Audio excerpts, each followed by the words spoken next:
mereka menuliskan itu dalam satu gambar pohon pengetahuan yang saya suruh buat pada saat pertemuan pertama. Jadi mereka tuliskan di situ. Setelah semuanya selesai, ya saya menyampaikan kompetensi dasar kepada peserta didik dan juga menyampaikan tujuan pembelajaran.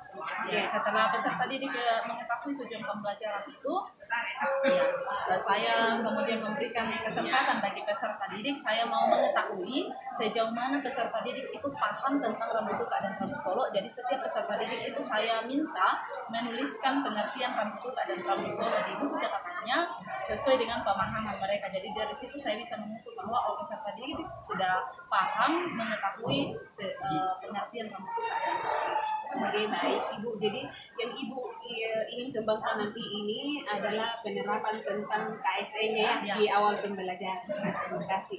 Nah, di dalam penerapan area pengembangan tentang KSE ini, strategi yang dilakukan Ibu di dalam proses pembelajaran. Jadi nanti strategi yang saya gunakan, yang pertama ketika mereka sudah selesai menuliskan pengertian Rambutuka dan Rambu Solo sesuai dengan pemahaman mereka, kami melakukan tanya jawab. Ya, tanya jawab dulu. Bahkan saya akan meminta peserta didik membaca satu persatu dari jawaban mereka. Kemudian setelah itu saya akan menampilkan beberapa video-video yang sekaitan dengan Rambutuka dan Rambu Solo. Jadi kami akan menonton bersama, mereka akan menyaksikan, sekaligus juga lebih membuka pemahaman mereka tentang Rambutuka dan Rambu Solo yang ada di Penajam. Nah, nanti di dalam pemberian video ini, nah misalnya ada peserta didik yang tidak suka dengan menonton video, apa yang Ibu lakukan? Iya. Kalau nanti saya pikir kalau peserta didik itu diberikan video-video tayangan video seperti itu, biasanya peserta didik itu akan lebih tertarik dibanding saya menjelaskan secara langsung. Peserta didik akan merasa mengantuk atau jenuh. Jadi saya mengambil strategi seperti itu, menampilkan video-video dan mereka sendiri menyaksikan, dan setelah itu kami melakukan penjawab. Oke, baik Ibu, terima kasih. Sampai jumpa nanti di dalam kegiatan. Oke, selamat siang. Siang. Masih semangat? Masih. Oke, kalau saya tanya masih semangat, katakan masih semangat. Oke, masih semangat? Masih semangat. Semangat? Yes, yes, yes. Oh, pasti masih semangat ya, meskipun sudah mengantuk, tapi harus tetap Semangat. Oke. Ya, seperti biasa, sebelum memulai pembelajaran kita membaca Alkitab terlebih dahulu. Oke, jadi ayat hari ini yang akan kalian baca itu dari kitab Yohanes.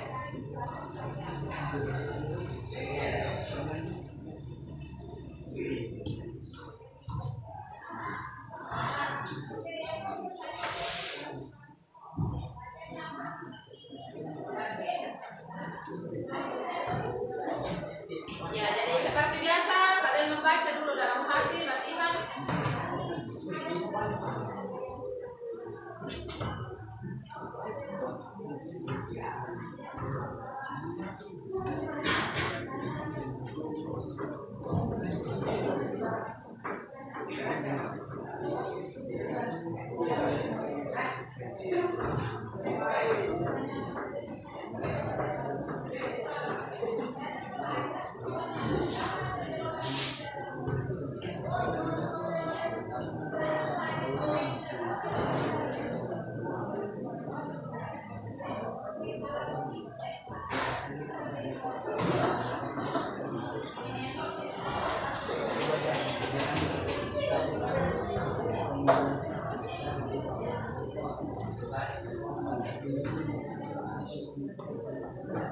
Baca, karena penekanan bahasa Toraja itu berbeda dengan ketika kita membaca Alkitab bahasa Indonesia.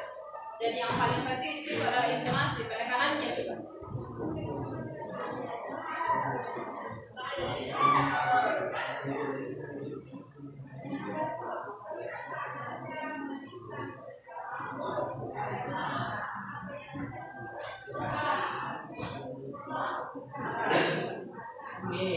Sudah? Sudah.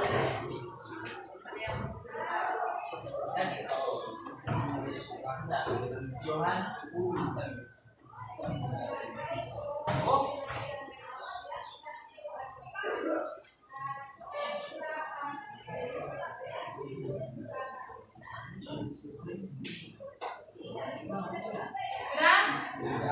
Oke.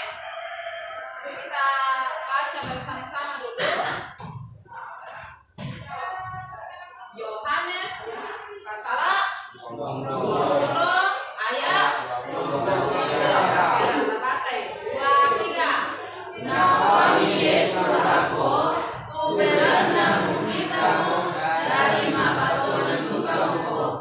Mau batu to makatongan moi andarai na kita disangka 2, 3. Nawami Yesus aku, tu beranda mukitamu dari makatongan dukamu. Mau batu to makatongan moi andarai na kita. Amin. Sama mereka sambayan juga.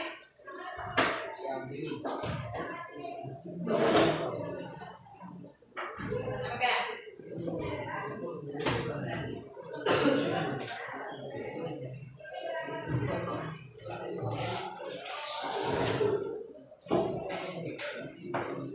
Bisa ada sambayan?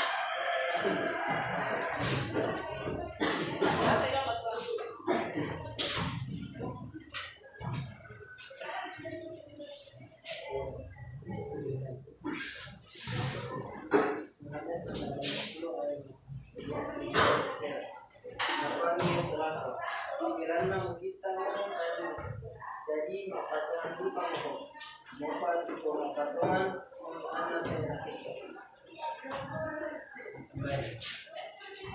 terus maafkan dari keadaan kita laki-laki kesatuan jadi keadaan mereka ibu pulau terus maafkan. Amin. Semangat.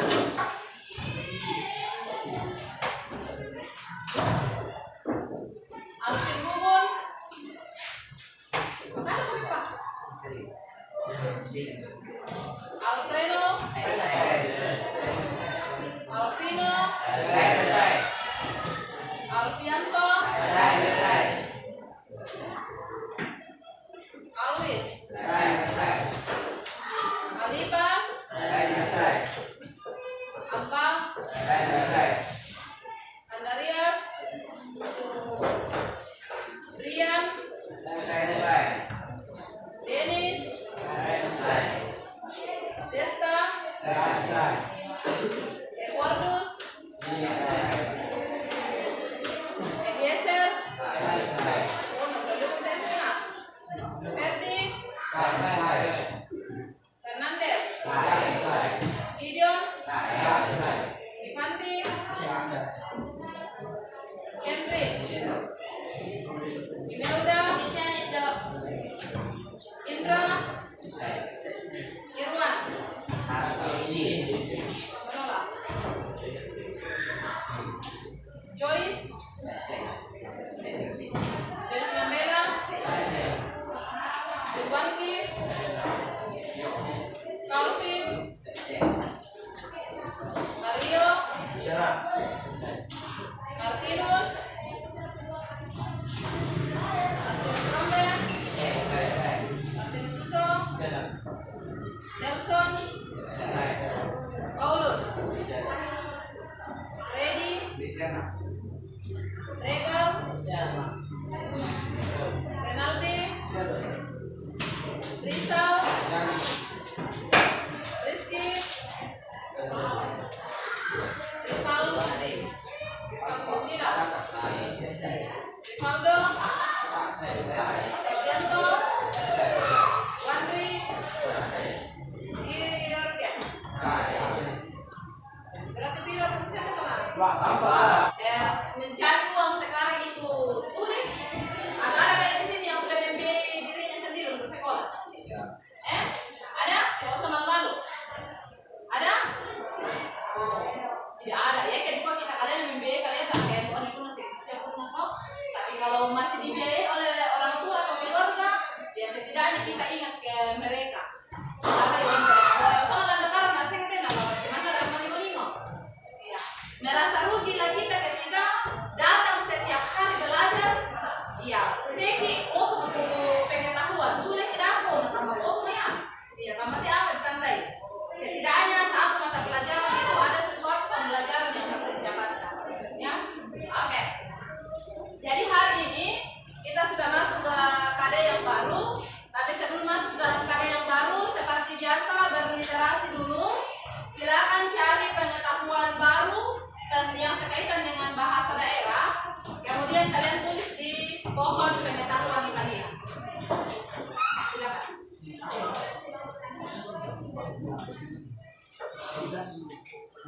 Sudah berapa? 11. Ya, 11. Kalau ada yang sudah dapat 11 berarti selama ini belum ada bolong-bolong kehadirannya. Adakah yang belum mencapai 10 diisi? Ada? Ada. Oh, berarti dia nak bolong-bolong orang kita.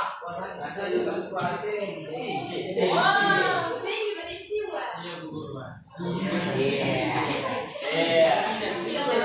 Iya, kesepakatan kita kan?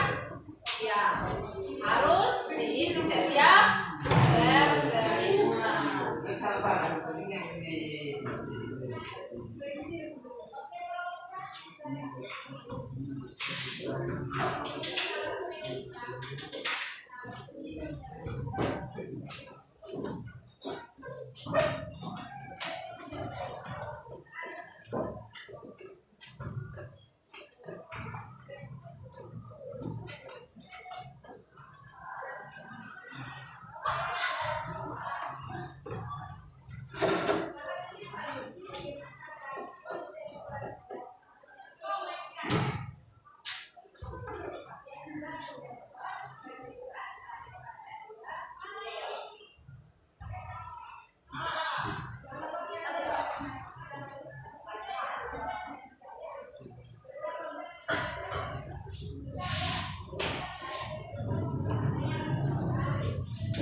pertemuan.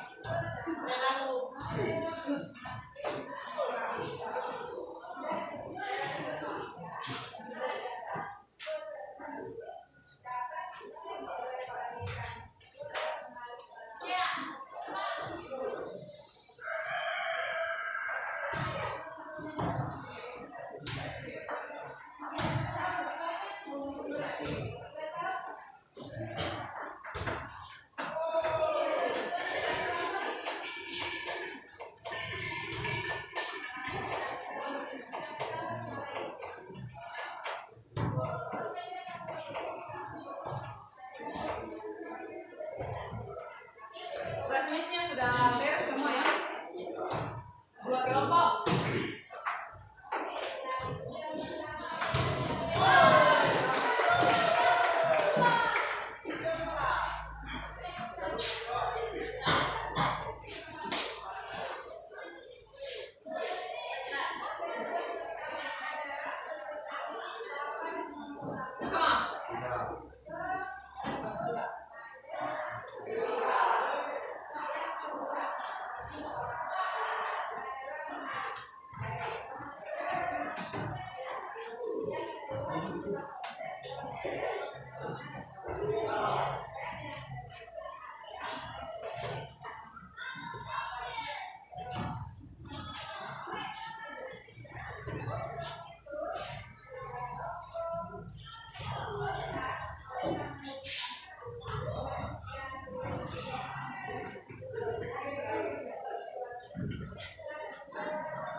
Sudah ya?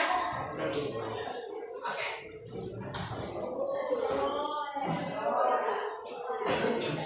Ya, jadi tugas midnya sudah selesai minggu lalu ya.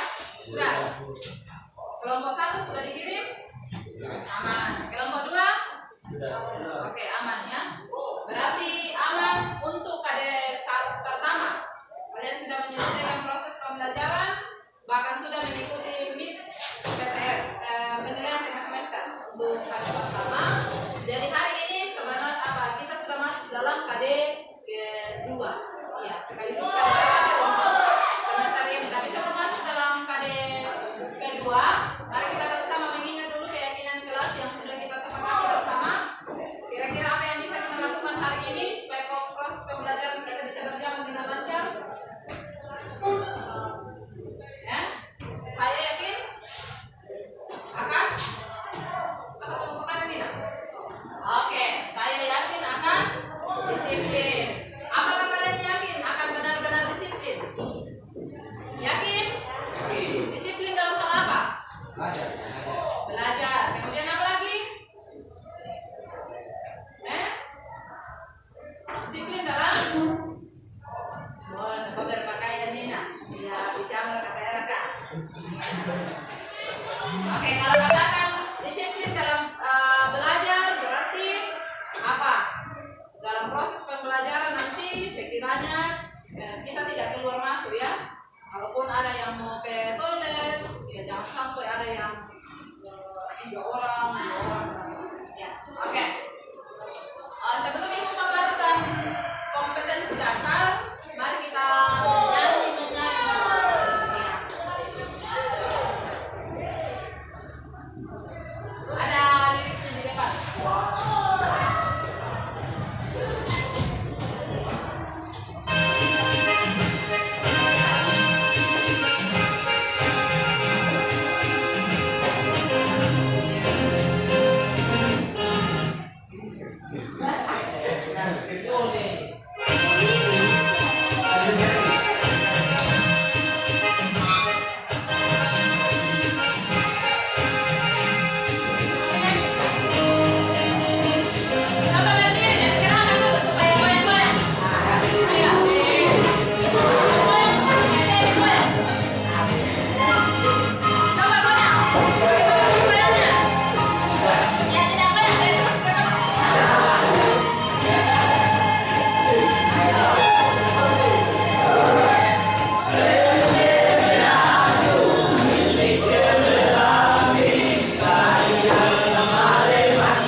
Iya, kemarin tiga memang tuh. Boleh pakai itu.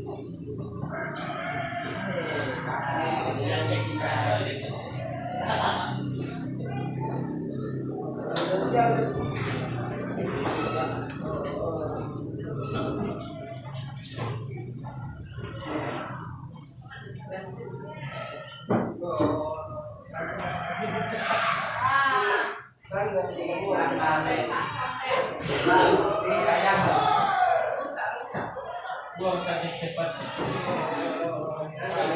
Buang. Coba matikan.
Ya.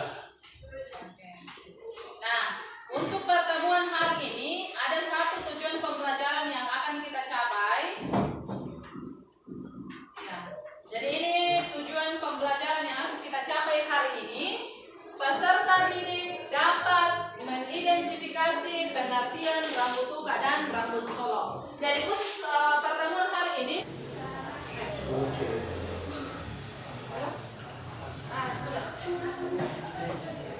Sudah. Baca saja apa yang yang dilakukan untuk menghormati orang yang telah dilihat.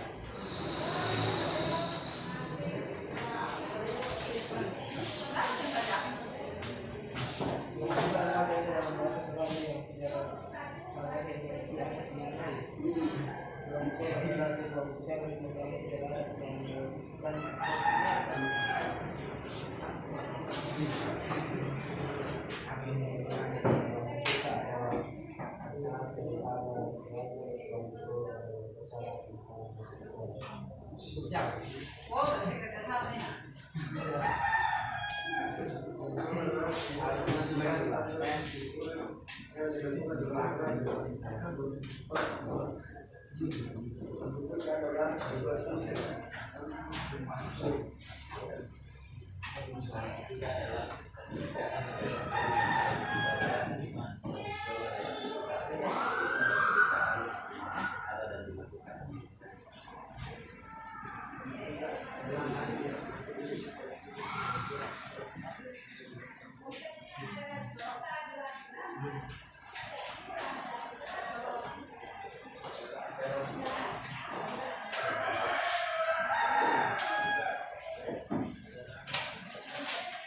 Oke.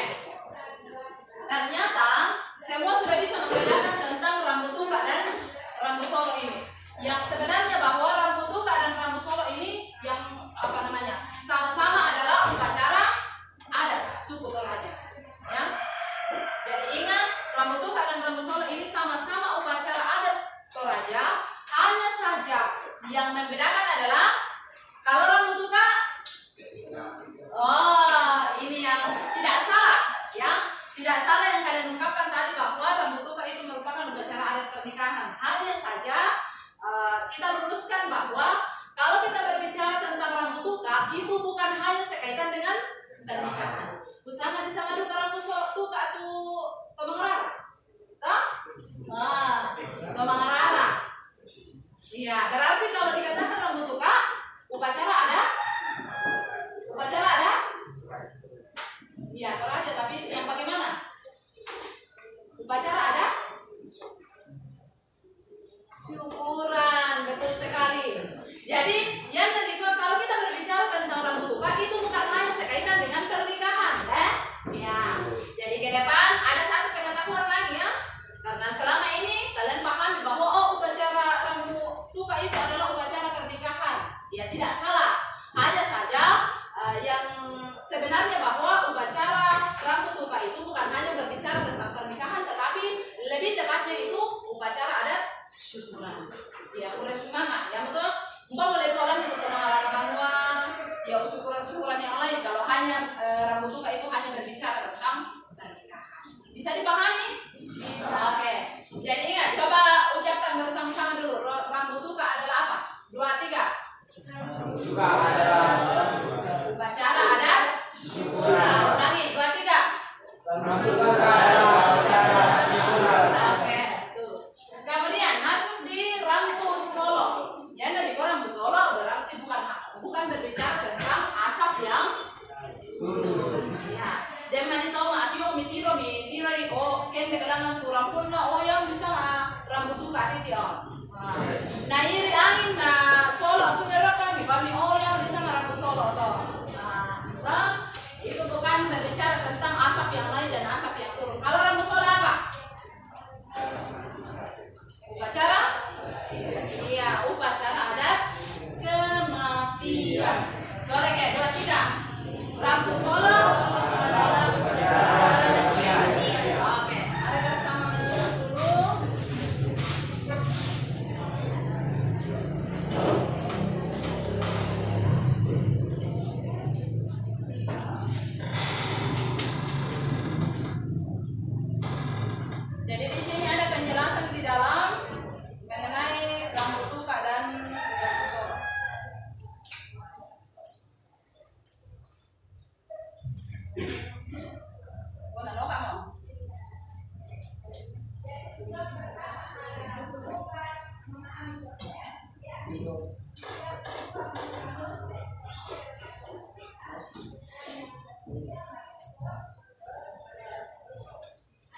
Keluarga pelaksana kegiatan.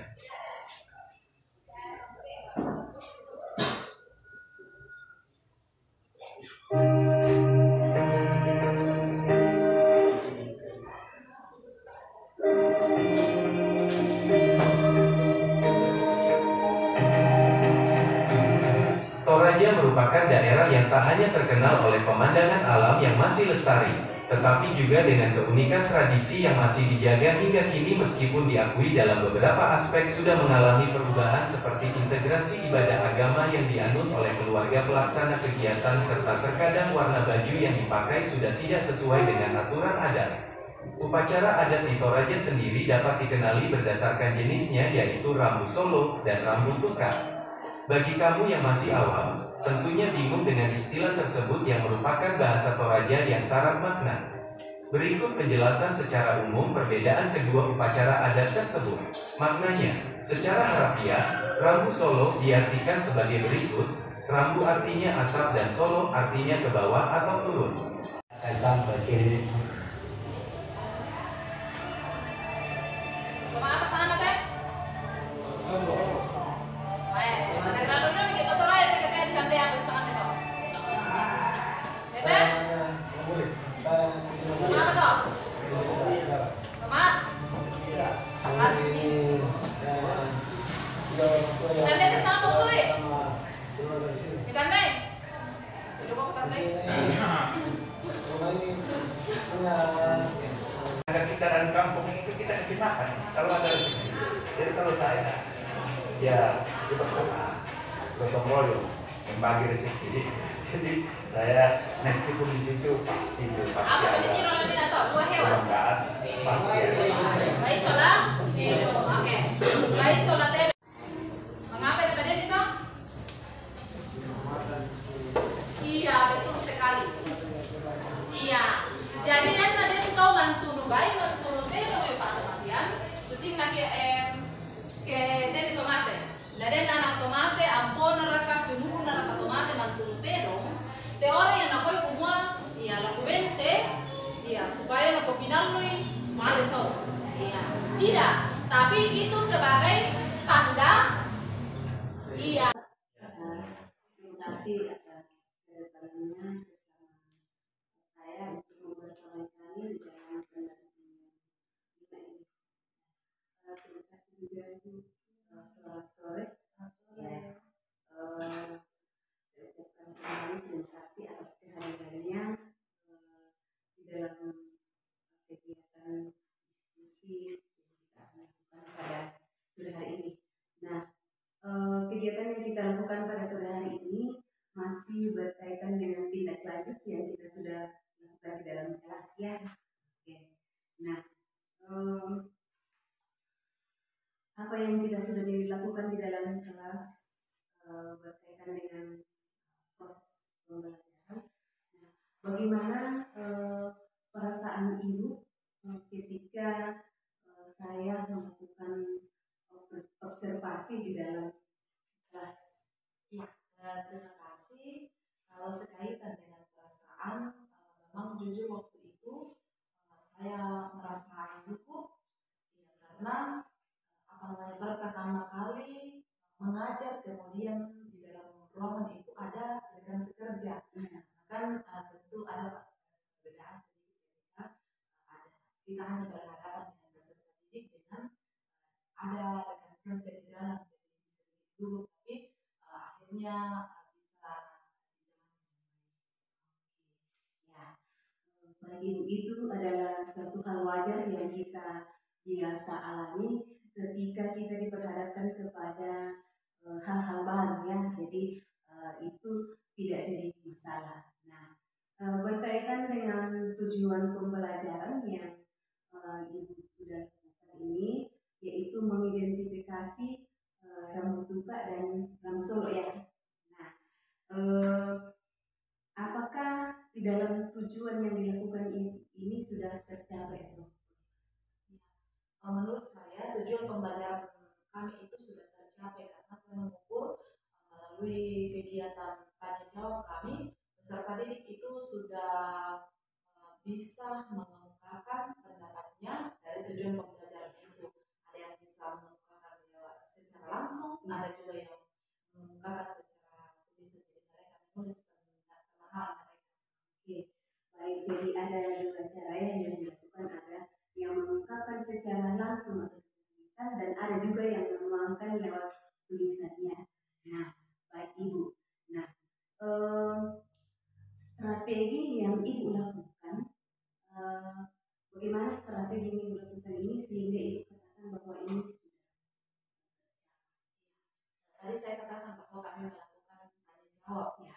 Jadi melalui tanya jawab itu saya bisa mengetahui bahwa peserta didik ini sudah paham atau belum. Jadi mengukur pemahaman mereka, kami melakukan tanya jawab, kemudian meminta peserta didik menuliskan, yang tidak berani menemukan secara langsung, peserta didik itu menuliskan di buku catatannya, kemudian membacakan, ya, kemudian juga menampilkan video-video pembelajaran yang berkaitan dengan materi yang dibahas, kemudian meminta peserta didik berdiskusi, dan ya kami berdiskusi bersama. Oke, baik. Jadi di sini ada beberapa strategi yang digunakan Ibu, di mana Ibu mengadakan tanya jawab secara langsung kepada peserta didik, kemudian difasilitasi juga dengan menonton sebuah video atau beberapa video ya. Oke, baik sekali. Nah, hal-hal baik apa yang Ibu dapatkan dari proses pembelajaran yang kita sudah lakukan? Hal baiknya itu peserta didik itu bisa antusias dalam belajar, ya, antusias belajar melalui video-video yang ditayangkan, karena saya melihat peserta didik itu lebih tertarik ketika ditayangkan video-video yang sekaitan dengan pembelajaran dibandingkan ketika kita hanya membawakan materi. Jadi peserta didik akan merasa jenuh, apalagi di jam-jam terakhir peserta didik akan mengantuk. Jadi melalui kegiatan menonton bersama, jadi peserta didik akan lebih mudah memahami dan dibandingkan dengan ketika kita hanya bisa menjelaskan. Oke, baik Ibu. Nah, jadi di sini Ibu sudah mengungkapkan hal-hal baik yang sudah didapatkan Ibu di dalam proses pembelajaran ini. Di dalam proses pembelajaran ini, apakah ada juga kesulitan yang dihadapi atau bagaimana? Kalau sekaitan dengan kesulitan, tentu ada, ya, karena peserta didik yang jumlahnya sekian, ada juga peserta didik yang memfasilitasi kebutuhan belajar peserta didik itu, karena tidak semua juga peserta didik ketika ditayangkan video pembelajaran peserta didik akan memperhatikan, ya, ada juga yang tidak fokus menonton dan lain sebagainya. Jadi dari situ kita kesulitannya, tantangannya dalam memfasilitasi kebutuhan belajar murid, mana apa strategi yang disukai oleh peserta didik. Jadi Ibu akan nantinya menyiapkan tentang strategi yang ada dan strategi yang akan dibagikan kepada peserta. Nah, apa rencana Ibu untuk memperbaiki hal-hal yang dihadapi? Tentunya dengan mengetahui kebutuhan belajar peserta didik, ya, mana yang menyenangkan bagi peserta didik, kemudian juga berkolaborasi dengan rekan sejawat, saling berbagi berkaitan dengan bagaimana cara memfasilitasi peserta didik agar mereka fokus dan mereka menyenangkan bagi mereka. Ya. Jadi di sini nanti Ibu akan berkolaborasi dengan guru sejawat atau guru yang lain. Tentunya juga ada kolaborasi dengan peserta didik. Ya. Oke, baik. Nah, dalam kegiatan ini kapan Ibu kira-kira akan menindaklanjuti? Secepatnya akan ada, nanti ketika sudah mulai proses pembelajaran, mulai akan ditindaklanjuti berdasarkan apa yang sudah direfleksi. Oke, baik Ibu.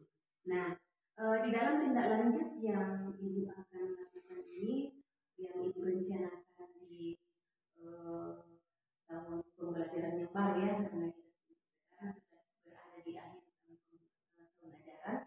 Nah, ada siapa yang ibu ingin libatkan di dalam perencanaan? Tentunya secara demi untuk proses pembelajaran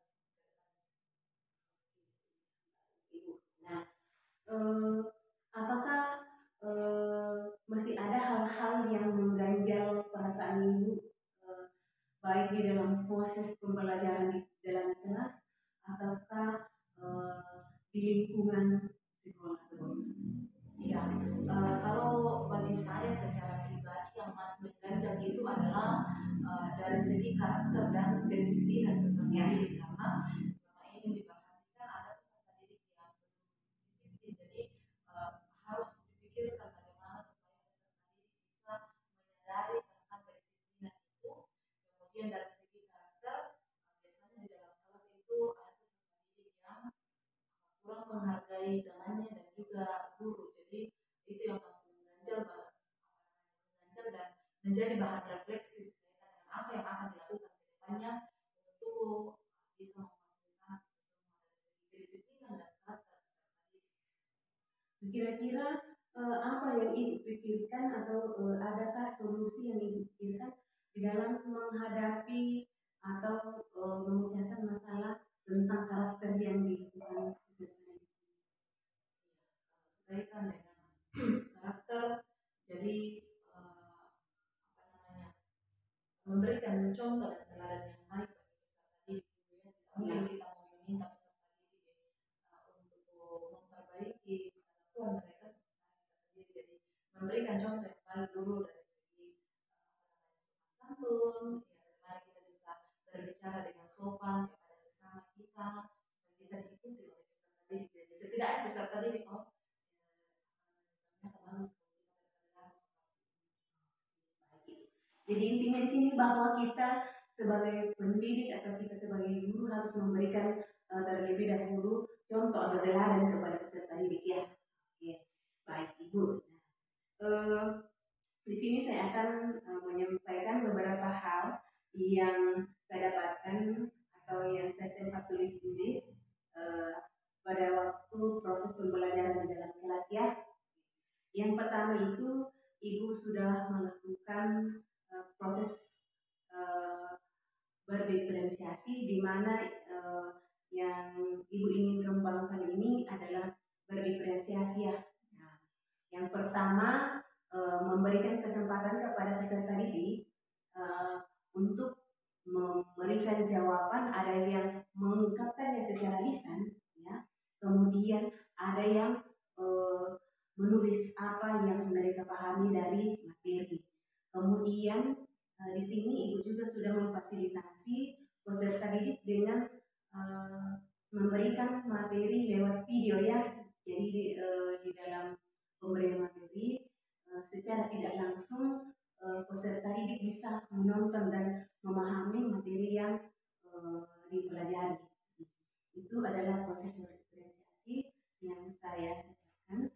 Kemudian berkaitan dengan KST-nya ya, di sini ibu sudah lakukan juga dengan baik, di mana di awal pembelajaran ya ibu sudah mengajak peserta didik di dalam bagaimana caranya untuk bisa hadir penuh di dalam proses pembelajaran.